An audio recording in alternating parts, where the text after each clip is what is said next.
ಇವತ್ತು ನಾನು ತೋರಿಸೋ ರೆಸಿಪಿ ಯುಗಾದಿ ಸ್ಪೆಷಲ್ ಬೇಳೆ ಒಬ್ಬಟ್ಟು ಮತ್ತು ಬೇಳೆ ಒಬ್ಬಟ್ಟಿನ ಸಾಂಬಾರ್.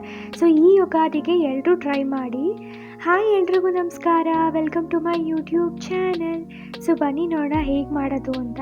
ಸೊ ಫಸ್ಟು ನಾನು ಒಂದು ಬೌಲ್ಗೆ 1 ಕಪ್ ಅಷ್ಟು ಮೈದಾ ಹಾಕ್ಕೊತಾ ಇದ್ದೀನಿ, ಮತ್ತು ಒಂದು ಸ್ವಲ್ಪ ಅರಿಶಿನದ ಪುಡಿ ಹಾಕ್ಕೊಂಡು, ಮತ್ತು ಒಂದು ಚಿಟಿಕೆ ಉಪ್ಪು ಹಾಕ್ಕೊಂಡು ಮಿಕ್ಸ್ ಮಾಡ್ಕೊತಾ ಇದ್ದೀನಿ. ಸೊ ಇದಕ್ಕೆ ಒಂದು ಸ್ವಲ್ಪ ನೀರು ಹಾಕ್ಕೊಂಡು ನಾವು ಮೈದಾನ ಕಲಿಸ್ತಾ ಬರಬೇಕು. ಸೊ ನೀವು ನೋಡ್ಬೋದು, ಒಂದೇ ಸರಿ ನೀರು ಹಾಕ್ಕೊಳಕ್ಕೆ ಹೋಗಬೇಡಿ. ಸೊ ಅವಾಗ ಅದು ತೆಳುವಾಗ್ಬೋದು, ಇಲ್ಲಾಂದರೆ ಅಂಟ್ಬೋದು ತುಂಬ ಜಾಸ್ತಿ ತೆಳುವಾಗಿ. ಸೊ ಆದ್ದರಿಂದ ಸ್ವಲ್ಪ ನೀರು ಹಾಕ್ಕೊಂಡು ಕಲಿಸ್ತಾ ಬನ್ನಿ.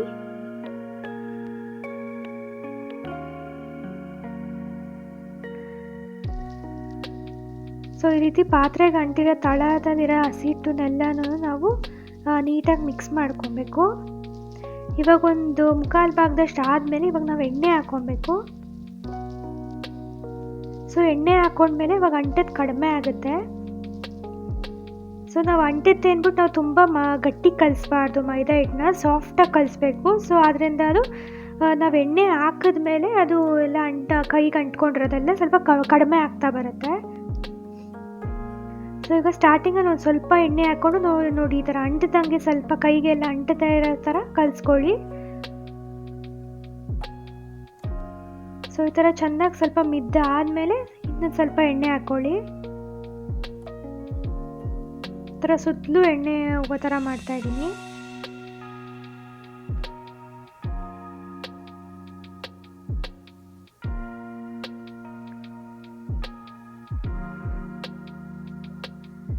ಸೊ ಇದನ್ನ ಇವಾಗ ಚೆನ್ನಾಗಿ ಮಿದಿಬೇಕು ನಾವು. ಇದು ಕನಕನ ನಾವು ಜಾಸ್ತಿ ಹೊತ್ತು ಬಿಡಬೇಕು, ಅಂದರೆ ಒಂದು 1 ಅವರ್ ಅಟ್ಲೀಸ್ಟ್ ನೀವು ನೆನೆಸಿದ್ರೆ ಅದು ಚೆನ್ನಾಗಿ ಬರುತ್ತೆ ಆಮೇಲೆ ಒಬ್ಬಟ್ಟು ಮಾಡಿದಾಗ. ಸೊ ಇದನ್ನು ಕಲಸಿದ ತಕ್ಷಣ ಮಾಡಬಾರ್ದು, ಅಟ್ಲೀಸ್ಟ್ ಒಂದು 1 ಅವರ್ ನೀವು ಅದನ್ನು ಹಂಗೆ ಬಿಡಬೇಕು, ಕಲಸಿ ಇಟ್ಬಿಡಬೇಕು. ಆಮೇಲೆ ನಾವು ಒಬ್ಬಟ್ಟು ತಟ್ಕೊಬೇಕು. ಸೊ ನೀವು ನೋಡ್ಬೋದು ಇವಾಗ ಕನಕ ಈ ಥರ ಕಲಸಿಟ್ಕೊಂಡಿದ್ದೀನಿ. ಸೊ ಇದು ಇವಾಗ ಆಗಿದೆ, ಇದನ್ನು ನೆನೆಸಿಟ್ಕೊಬೇಕು ನಾವು, ನೆನೀಲಿ. ಸೊ ಇವಾಗ ನಾವು ಇದಕ್ಕೆ ಬೇಳೆ ಪಾಕ ಮಾಡ್ಕೊಬೇಕು, ಅಂದರೆ ಬೇಳೆ ಹೂರಣ ಮಾಡ್ಕೊಬೇಕು. ಸೊ ಇದಕ್ಕೆ ಪಾತ್ರೆಗೆ ನೀವು ನೋಡ್ಬೋದು ಅರ್ಧದಷ್ಟು ನೀರು ಹಾಕ್ಕೊಂಡಿದ್ದೀನಿ. ಇದಕ್ಕೆ ನಾನು 1 ಲೋಟದಷ್ಟು ತೊಗರಿಬೇಳೆ ತೊಗೊಂಡಿದ್ದೀನಿ. ಸೊ ಅದನ್ನು ತೊಳೆದಿಟ್ಕೊಂಡು ಹಾಕ್ಕೊಂಡೆ. ಈಗ 1 ಸ್ಪೂನ್ ಎಣ್ಣೆ ಹಾಕ್ಕೊಂಡೆ. ಸೊ ಇದನ್ನು ಮಿಕ್ಸ್ ಮಾಡ್ಕೊತಾ ಇದ್ದೀನಿ. ಇವಾಗ ನಾವು ಇದನ್ನು ಬೇಳೆನ ಚೆನ್ನಾಗಿ ಬೇಯಿಸ್ಕೊಬೇಕು. ಸೊ ನೀವು ನೋಡ್ಬೋದು ಇವಾಗ ಬೇಳೆ ಕುದೀತಾ ಇದೆ. ಸೊ ಇವಾಗ ನಾವು ಒಂದು ಪ್ಲೇಟ್ ಮುಚ್ಚಬೇಕು. ಸೊ ಪ್ಲೇಟ್ನ ಕಂಪ್ಲೀಟಾಗಿ ಮುಚ್ಚಬಾರ್ದು ನಾವು, ಯಾಕಂದರೆ ಅದು ಉಪ್ಪಿಡುತ್ತೆ. ಸೊ ಈ ಥರ ಒಂದು ಮುಕ್ಕಾಲು ಭಾಗದಷ್ಟು ಮುಚ್ಚಿದ್ರೆ ಸಾಕು. ಸೊ ಇವಾಗ ತೆಗ್ದಿದ್ದೀನಿ. ಇವಾಗ ಆಲ್ಮೋಸ್ಟ್ ಅದು ಬೆಂದಿದೆ ಬೇಳೆ. ಸೊ ಬೇಳೆ ಬೇಯಬೇಕಾದ್ರೆ ನಾವು ಬೇರೆ ಏನು ಮಾಡೋಕ್ಕಾಗಲ್ಲ, ಯಾಕಂದರೆ ಇದು ಬೇಳೆ ಹದವಾಗಿ ಬೇಯಬೇಕು. ತುಂಬ ಜಾಸ್ತಿನೂ ಬೇಯಬಾರ್ದು, ತುಂಬ ಕಡಿಮೆನೂ ಬೇಯಬಾರ್ದು. ಸೊ ಈ ರೀತಿ ಚೌಟ್ ಹಿಡಿದಂಗೆ ಅದು ಉಕ್ಕಲ್ಲ. ಸೊ ನೀವು ನೋಡ್ಬೋದು ಇವಾಗ ಬೆಂದಿದೆ ಬೇಳೆ. ಸೊ ಇವಾಗ ನೋಡ್ತಾ ಇದ್ದೀನಿ. ಸೊ ನೋಡ್ಬೋದು ನೀವು ಇದು ಬೇಳೆ ಬೆಂದಿದೆ. ಸೊ ಇವಾಗ ಸ್ಟವ್ ಆಫ್ ಮಾಡ್ತಾ ಇದ್ದೀನಿ. ಸೊ ಇದನ್ನು ನಾನು ಇವಾಗ ಸೋಸ್ಕೊತಾ ಇದ್ದೀನಿ. ಸೊ ಈ ಬೇಳೆಲಿ ಹೂರಣ ಮಾಡ್ಕೊತೀನಿ, ಮತ್ತು ಬೇಳೆ ಕಟ್ಟಲ್ಲಿ ಒಬ್ಬಟ್ಟಿನ ಸಾಂಬಾರು ಮಾಡ್ಕೊತೀನಿ. ಸೊ ಇವಾಗ ಇದು ಬೇಯಿಸಿರೋ ಬೇಳೆಕಾಳನ್ನ ಮತ್ತೆ ನಾನು ಅದೇ ತಪ್ಪಲೆಗೆ ಹಾಕ್ಕೊತಾ ಇದ್ದೀನಿ. ಇದನ್ನು ಇವಾಗ ನಾನು ಮತ್ತೆ ಗ್ಯಾಸ್ ಸ್ಟವ್ ಮೇಲೆ ಇಟ್ಕೊಂಡೆ. ಸೊ ಈ ಥರ ಅನ್ನದ ಕಾಯಿಂದ ನಾನು ಈ ಥರ ಲೈಟಾಗಿ ಸ್ಮ್ಯಾಶ್ ಮಾಡ್ತಾ ಇದ್ದೀನಿ. ಸೊ ಇದ್ರಲ್ಲಿ ತೇವಾಂಶ ಇತ್ತಲ್ವ, ಸೊ ಅದೆಲ್ಲ ಕಡಿಮೆ ಆಗುತ್ತೆ. ಸೊ ಈ ಥರ ಸ್ಮ್ಯಾಶ್ ಮಾಡ್ತಾ ಇದ್ದೀನಿ, ಯಾಕಂದರೆ ಒಂದೊಂದು ಬೇಳೆಕಾಳು ಗಟ್ಟಿ ಇರುತ್ತೆ. ಸೊ ಆದ್ದರಿಂದ ಈ ಥರ ಲೈಟಾಗಿ ಸ್ಮ್ಯಾಶ್ ಮಾಡಿಕೊಂಡೆ. ಸೊ ಇದಕ್ಕೆ ನಾನು 1 ಲೋಟದಷ್ಟು ಬೆಲ್ಲ ಹಾಕ್ಕೊತಾ ಇದ್ದೀನಿ. ಸೊ ನಾವು ಬೇಳೆನೂ 1 ಲೋಟದಷ್ಟು ತೊಗೊಂಡ್ವಿ, ಸೊ ಬೆಲ್ಲನೂ 1 ಲೋಟದಷ್ಟು ತೊಗೊಂಡ್ವಿ. ಸೊ ಇದನ್ನ ಇವಾಗ ಮಿಕ್ಸ್ ಮಾಡ್ಕೊತಾ ಇದ್ದೀನಿ. ಇದು ಬೇಳೆ ಕರಗಬೇಕು ಫುಲ್ ಕಂಪ್ಲೀಟಾಗಿ.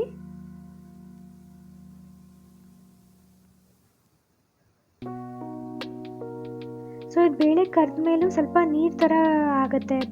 ಸೊ ಆದ್ದರಿಂದ ನಾವು ಬೇಳೆ ಬಸ್ಕೊಂಡಾಗ ಅದ್ರಲ್ಲಿ ನೀರಿನಂಶ ಇದ್ದರೆ ನಾವು ಅದನ್ನು ಫಸ್ಟು ಬಿಸಿ ಮಾಡ್ಕೊಂಡು ಉಗಿಸ್ಕೊಬೇಕು, ಆಮೇಲೆ ಬೆಲ್ಲ ಹಾಕ್ಕೊಬೇಕು. ಸೊ ನೀವು ನೋಡ್ಬೋದು ಇವಾಗ ಒಂದು ಅರ್ಧದಷ್ಟು ಬೆಲ್ಲ ಕರಗಿದೆ.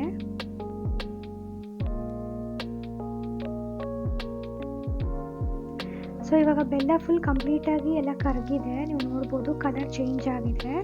ಸೊ ಇದಕ್ಕೆ ನಾನು ಇವಾಗ 1/2 ಕಪ್ ತೆಂಗಿನಕಾಯಿ ತುರಿ ಹಾಕ್ಕೊತಾ ಇದ್ದೀನಿ. ಸೊ ಇವಾಗ ಮಿಕ್ಸ್ ಮಾಡ್ಕೊತಾ ಇದ್ದೀನಿ.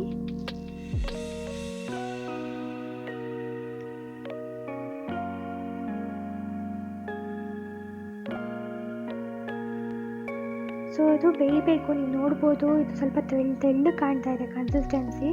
ಸೊ ಈ ರೀತಿ ಬೆಂದು ಅದು ಸ್ವಲ್ಪ ಲೈಟಾಗಿ ಗಟ್ಟಿ ಆಗುತ್ತೆ. ಸೊ ನೀವು ನೋಡ್ಬೋದು ಇವಾಗ.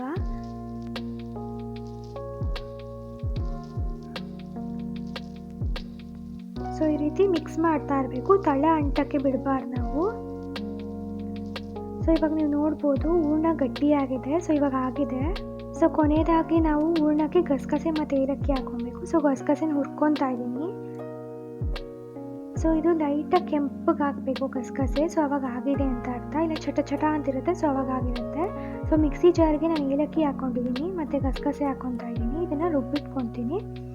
ಸೊ ಇವಾಗ ರುಬ್ಬಿರೋದನ್ನ ನಾನು ಈ ಥರ ಹೂರ್ಣಕ್ಕೆ ಹಾಕ್ಕೊತಾ ಇದ್ದೀನಿ.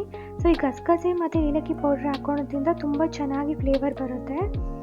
ಸೊ ಒಬ್ಬಟ್ಟು ತುಂಬ ಚೆನ್ನಾಗಿರುತ್ತೆ. ಸೊ ಇದನ್ನು ಮಿಕ್ಸ್ ಮಾಡ್ಕೊತಾ ಇದ್ದೀನಿ. ಸೊ ಇದನ್ನು ನೀವು ಬೇಕಾದ್ರೆ ಹೂರ್ಣ ಮಾಡಿಟ್ಕೊಂಡು ನೀವು ಒಬ್ಬಟ್ಟು ತಟ್ಟಬೇಕಾದ್ರೂ ಸಹ ಹಾಕೊಬೋದು ಆ ಪೌಡರ್ನ. ಸೊ ಇವಾಗ ನಾನು ಹೂರ್ಣ ಮಿಕ್ಸಿ ಜಾರ್ಗೆ ಹಾಕಿ ರುಬ್ಕೊತಾ ಇದ್ದೀನಿ.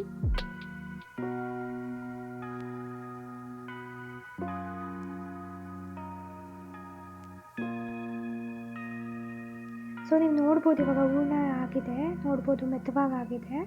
ಸೊ ಇವಾಗ ನಾನು ಕನಕ ಆವಾಗಲೇ ಕಲಸಿಟ್ಕೊಂಡಿದ್ದೆ ಅಲ್ವಾ, ಸೊ ಅದನ್ನು ಒಂದ್ಸರಿ ಲೈಟಾಗಿ ಮಿತ್ತಿ ಅದನ್ನು ತೊಗೊತಾ ಇದ್ದೀನಿ, ಒಂದು ಉಂಡೆ ತೊಗೊತಾ ಇದ್ದೀನಿ. ಸೊ ಒಬ್ಬಟ್ಟು ತಟ್ಟಕ್ಕೆ ಸೊ ಈ ರೀತಿ ಇಷ್ಟು ತೊಗೊಂಡ್ರೆ ಸಾಕಾಗುತ್ತೆ. ಸೊ ಈ ರೀತಿ ನಾವು ಕೈಯಲ್ಲಿ ತಟ್ಟಬೇಕು. ಸೊ ಈ ರೀತಿ ತಟ್ತಾ ಈ ಥರ ಅಗಲ ಮಾಡ್ಕೊಬೇಕು ಮೈದಾ ಹಿಟ್ಟನ್ನ. ಸೊ ಈ ಥರ ಆದಮೇಲೆ ಇವಾಗ ನಾವು ಹೂರ್ಣ ಮಾಡಿಟ್ಕೊಂಡಿದ್ವಿ ಅಲ್ವಾ, ಸೊ ಅದನ್ನು ಉಂಡೆ ಮಾಡಿಕೊಂಡು ಇಡಬೇಕು ಒಂದು ಉಂಡೆ. ಸೊ ಈ ರೀತಿ ಫೋಲ್ಡ್ ಮಾಡಿಕೊಂಡು ಹೂರ್ಣಕ್ಕೆ ಇದನ್ನು ನಾವು ಎಣ್ಣೆ ಮಾಡ್ಕೊಂಡಿರ್ಬೇಕು ಕೈನ, ಸೊ ಅಂಟಬಾರ್ದು ಅಂತ. ಸೊ ಈ ರೀತಿ ತಟ್ಟಬೇಕು. ಸೊ ಈ ರೀತಿ ಸುತ್ತಲೂ ನಾವು ಒಬ್ಬಟ್ಟನ್ನ ತಟ್ಟಬೇಕು. ಸೊ ನೀವು ನೋಡ್ಬೋದು ಹೂರ್ಣ ಎಲ್ಲ ಎಷ್ಟು ಚೆನ್ನಾಗಿ ಬಂದಿದೆ ಅಂತ. ಸೊ ಈ ರೀತಿ ಫಸ್ಟು ನಾನು ಬೆಳ್ಳಿಂದ ತಟ್ಟೆ. ಸೊ ಆಮೇಲಿಂದ ಪಾಮಿಂದ ನಾವು ಈ ರೀತಿ ಪ್ರೆಸ್ ಮಾಡಿದ್ರೆ ಅದು ತೆಳುವಾಗಿ ಬರುತ್ತೆ ಒಬ್ಬಟ್ಟು. ಸೊ ನೀವು ನೋಡ್ಬೋದು ಎಷ್ಟು ಅಗಲ ಆಗ್ತಾ ಇದೆ ಅಂತ.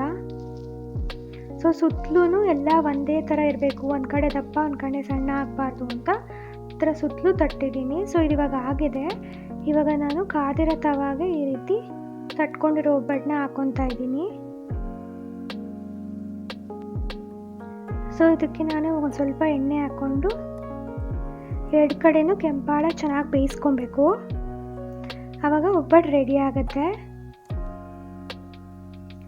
ಸೊ ನಾನು ಸಾರಿಗೆ ಫಸ್ಟು 2 ಸ್ಪೂನ್ ಜೀರಿಗೆ ಹಾಕ್ಕೊತಾ ಇದ್ದೀನಿ, 1/4 ಸ್ಪೂನ್ ಮೆಣಸು ಹಾಕ್ಕೊಂಡು ಹುರ್ಕೊತಾ ಇದ್ದೀನಿ. ಇದಕ್ಕೊಂದು ಸ್ವಲ್ಪ ಎಣ್ಣೆ ಹಾಕ್ಕೊಂಡೆ ಆಮೇಲೆ ಮತ್ತೆ ಹುರ್ಕೊತಾ ಇದ್ದೀನಿ. ಸೊ ಅದಾಗಿದೆ ತೆಗೆದಿಟ್ಕೊಂಡೆ. ಮತ್ತೆ ಅದೇ ಬಾಣಲಿಗೆ 1/4 ಸ್ಪೂನ್ ಮೆಂತ್ಯ, 1/4 ಸ್ಪೂನ್ ಕಡಲೆಬೇಳೆ, 1/4 ಸ್ಪೂನ್ ಉದ್ದಿನಬೇಳೆ ಹಾಕ್ಕೊಂಡು ಫ್ರೈ ಮಾಡ್ಕೊತಾ ಇದ್ದೀನಿ. ಸೊ ಇದಾಗಿದೆ ತೆಗೆದಿಟ್ಕೊಂಡೆ. ಮತ್ತೆ 6 ಒಣಮೆಣ್ಸಿನ್ಕಾಯಿ ಮತ್ತು 5 ಬ್ಯಾಡಗೆ ಮೆಣಸಿನ್ಕಾಯಿ ಮತ್ತು 1 ಸ್ಪೂನ್ ಎಣ್ಣೆ ಹಾಕ್ಕೊಂಡು ಹುರ್ಕೊತಾ ಇದ್ದೀನಿ. ಸೊ ಬಾಣಲಿ ಕಾದಿರುತ್ತೆ, ಸೊ ಅದೇ ಬಿಸಿಗೆ ಆಗೋಗುತ್ತೆ. ಸೊ ಇದು ತೆಗೆದಿಟ್ಕೊಂಡೆ. ಮತ್ತು ಇವಾಗ ನೀವು ನೋಡ್ಬೋದು ಬೆಳ್ಳುಳ್ಳಿ ಹಾಕ್ಕೊಂಡಿದ್ದೀನಿ. ಸೊ ಇಲ್ಲಿ ಬೆಳ್ಳುಳ್ಳಿ ಒಂದು ದೊಡ್ಡ ಗೆಡ್ಡೆ ಫುಲ್ ಬೆಳ್ಳುಳ್ಳಿ ಹಾಕ್ಕೊಂಡಿದ್ದೀನಿ. ಇದಕ್ಕೆ ನಾನು ಕರ್ಬೇವಿನ ಸೊಪ್ಪು ಹಾಕಿ ಒಂದು ಸ್ವಲ್ಪ ಎಣ್ಣೆ ಹಾಕಿ ಇದನ್ನು ಫ್ರೈ ಮಾಡ್ಕೊಬೇಕು. ಸೊ ಇದು ಚೆನ್ನಾಗಿ ರೋಸ್ಟ್ ಮಾಡ್ಕೊಬೇಕು ಕರ್ಬೇವಿನ ಸೊಪ್ಪನ್ನ. ಸೊ ಇದಾವಾಗ ಆಗಿದೆ. ಸೊ ಇವಾಗ ನಾನು ಸ್ಟವ್ ಆಫ್ ಮಾಡಿಕೊಂಡು ಒಂದು ಸ್ವಲ್ಪ ತೆಂಗಿನಕಾಯಿ ತುರಿ ಹಾಕ್ಕೊಂಡೆ. ಸೊ ಬಿಸಿಗೆ ಅದು ಆಗುತ್ತೆ. ಸೊ ಇವಾಗ ನಾನೆಲ್ಲ ಮಿಕ್ಸಿ ಜಾರ್ಗೆ ಹಾಕ್ಕೊತಾ ಇದ್ದೀನಿ. ಮತ್ತು ಇದಕ್ಕೆ ಒಂದು ಸ್ವಲ್ಪ ಹುಣಸೆ ನೆನೆಸಿಟ್ಕೊಂಡಿರೋದು ಹಾಕ್ಕೊಂಡೆ. ಸೊ ಇದನ್ನು ಫಸ್ಟು ನಾವು ನೀರು ಹಾಕ್ದಂಗೆ ಈ ಥರ ಡ್ರೈ ಆಗಿ ರುಬ್ಕೊಬೇಕು. ಸೊ ಮೆಣಸಿನ್ಕಾಯಿ ಬೀಜ ಎಲ್ಲ ನುಣ್ಣಗಾಗಲ್ಲ ಅದರಿಂದ. ಸೊ ಮತ್ತೆ ಒಂದು ಸ್ವಲ್ಪ ನೀರು ಹಾಕ್ಕೊಂಡು ಕಂಪ್ಲೀಟಾಗಿ ರುಬ್ಕೊಬೇಕು. ಸೊ ನೀವು ನೋಡ್ಬೋದು. ಸೊ ಇವಾಗ ಕಂಪ್ಲೀಟಾಗಿ ಪೇಸ್ಟ್ ಚೆನ್ನಾಗಾಗಿದೆ. ಸೊ ಇದು ನಾವು ಬೇಳೆ ಕಟ್ಟಿತ್ತಲ್ವ, ನಾವು ಬೇಳೆ ಹೂರ್ಣ ಮಾಡಿಕೊಂಡಾಗ ಬೇಳೆಕಾಯಿ ತೆಗೆದಿಟ್ಕೊಂಡಿದ್ವಿ ಅಲ್ವ ಸಾಂಬಾರಿಗೆ ಅಂತ. ಸೊ ಅದಕ್ಕೆ ನಾವು ರುಬ್ಬಿಟ್ಕೊಂಡಿರೋದೆಲ್ಲ ಹಾಕ್ಕೊಂಡ್ವಿ. ಸೊ ಜಾರಲ್ಲಿ ಇದ್ದಿದ್ದನ್ನು ಸ್ವಲ್ಪ ನೀರು ಹಾಕ್ಕೊಂಡು ಎಲ್ಲ ಹಾಕಿದೆ. ಸೊ ಮಿಕ್ಸ್ ಮಾಡಿಕೊಂಡು ಇದನ್ನು ಮತ್ತೆ ಸ್ಟವ್ ಮೇಲೆ ಇಟ್ಟಿದ್ದೀನಿ. ಇವಾಗ ಉಪ್ಪು ಹಾಕ್ಕೊಂಡೆ, ಸ್ವಲ್ಪ ಕೊತ್ತಂಬರಿ ಸೊಪ್ಪು ಹಾಕ್ಕೊಂಡೆ. ಸೊ ಕೊತ್ತಂಬರಿ ಸೊಪ್ಪು ಹಾಕ್ಕೊಂಡ್ರು ಚೆನ್ನಾಗಿರುತ್ತೆ ಫ್ಲೇವರು. ಸೊ ಇದಕ್ಕೆ ಒಗ್ಗರಣೆ ಮಾಡ್ಕೊಬೇಕು. ಒಂದು 2 ಸ್ಪೂನ್ ಎಣ್ಣೆ ಹಾಕ್ಕೊಂಡು ಸಾಸಿವೆ ಹಾಕ್ಕೊಂಡೆ. ಸಾಸಿವೆ ಚಿಟ್ಲಿತಾ ಇದೆ. ಇವಾಗ ನಾನು ಒಂದು 2 ಬೆಳ್ಳುಳ್ಳಿ ಜಜ್ಜಿಟ್ಕೊಂಡಿರೋದು ಮತ್ತು ಕರಿಬೇವಿನ ಸೊಪ್ಪು ಹಾಕ್ಕೊಂಡೆ. ಇದಕ್ಕೆ ಒಂದು ಸಣ್ಣ ಟೊಮೆಟೊ ಹಾಕ್ಕೊಂಡೆ. ಸೊ ಟೊಮೆಟೊ ಹಾಕ್ಕೊಂಡ್ರೆ ರುಚಿ ಬರುತ್ತೆ. ಸೊ ಇದಕ್ಕೆ ನಾನು ಸಾಂಬಾರು ಮಾಡಿದ್ದೀವಲ್ವ, ಸೊ ಅದನ್ನು ಹಾಕ್ಕೊಂಡೆ. ಸೊ ಇದನ್ನು ಇವಾಗ ನೀವು ನೋಡ್ಬೋದು, ಸಾಂಬಾರು ಕುದೀತಾ ಇದೆ. ಇವಾಗ ನಾವು ಒಗ್ಗರಣೆ ಮಾಡ್ಕೊಂಡಿರೋದನ್ನ ಈ ಸಾಂಬಾರ್ಗೆ ಹಾಕ್ಕೊತಾ ಇದ್ದೀನಿ. ಸೊ ಸ್ವಲ್ಪ ಬೇಳೆ ಹೂರಣ ಹಾಕ್ಕೊಂಡೆ. ಸೊ ಹೂರಣ ಹಾಕ್ಕೊಂಡ್ರೆ ಚೆನ್ನಾಗಿರುತ್ತೆ. ಸೊ ಮಿಕ್ಸ್ ಮಾಡ್ಕೊತಾ ಇದ್ದೀನಿ.